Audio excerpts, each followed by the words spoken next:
សួស្តីបាទពីប្រាសាទសម្បូរព្រីគប់មកឈិនរីលូពូជមនបាទថ្ងៃនេះយើងធ្វើការដាំដើមមនបាទដើមមនបាទអញ្ចឹង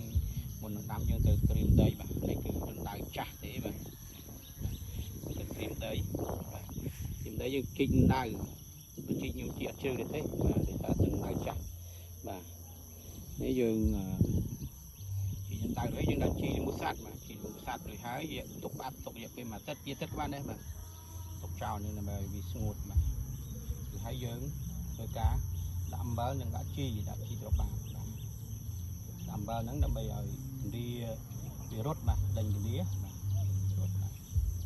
អញ្ចឹងយើងដាក់អំបិលយើងប្រយ័ត្នអញ្ចឹងបាទគឺហើយយើងជ្រុំយើងជ្រុំប្រេងរួចបាទហើយយើងទៅជំរះស្មៅជុំវិញដែរបាទ